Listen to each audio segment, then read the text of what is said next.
கர்த்தருடைய பரிசுத்தமான நாமம் மகிமைப்படுவதாக. ஆசீர்வாதமான ஒரு நல்ல கால வேளையிலையும் அனுதின மன்னா என்ற வேத தியானத்தினால் உங்களை சந்திப்பதில் மிகுந்த சந்தோஷம்.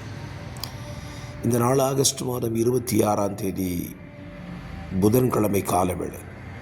இந்த காலவேளையில் தியானத்திற்காக நீதிமொழிகள் 26:20 இப்படி சொல்லுகிறது: விறகில்லாமல் நெருப்பு அவியும், கோள் சொல்லுகிறவன் இல்லாமல் சண்டை அடங்கும்.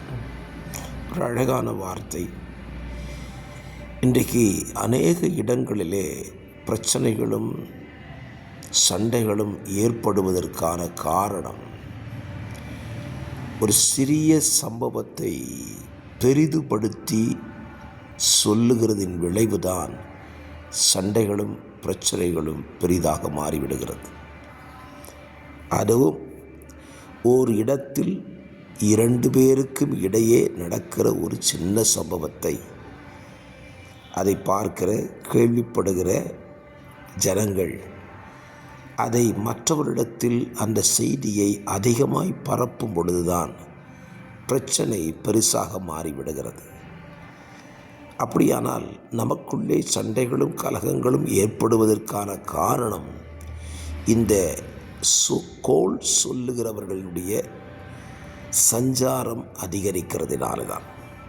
இந்த கோள் சொல்லுகிறவர்களை குறித்து இந்த வசனம் நமக்கு சொல்லுகிற வார்த்தையை பாருங்கள். விறகு இல்லாமல் நெருப்பு அவியும். நெருப்பு என்றால் சண்டை.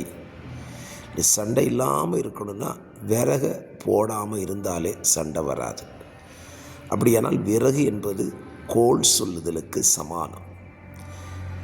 கணவன் மனைவிக்கு இடையே ஒரு சிறிய பிரச்சனை இருக்கு என்று சொன்னால் அவர்களுக்கு இடையே போய் இன்னொரு விறகை போடுகிறவன் இல்லாமல் இருந்தால் அந்த பிரச்சனை அப்படியே அமிழ்ந்துவிடும்.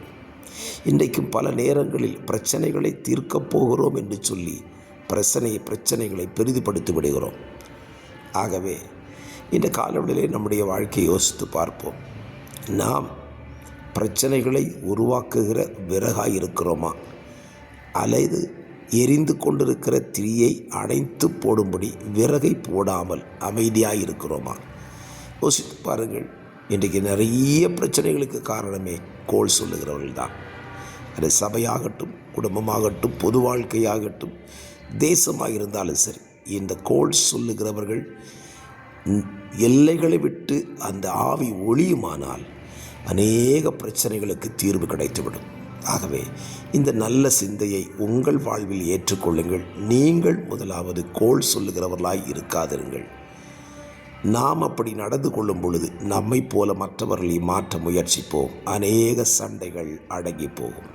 பரிசுத்த பிதாவே, இந்த வார்த்தையின்படி செய்ய முடிய பிள்ளைகளுக்கு கிருபை கொடுத்தருளுவீராக. இயேசுவின் நாமத்தில் பிதாவே, ஆமென், ஆமென்.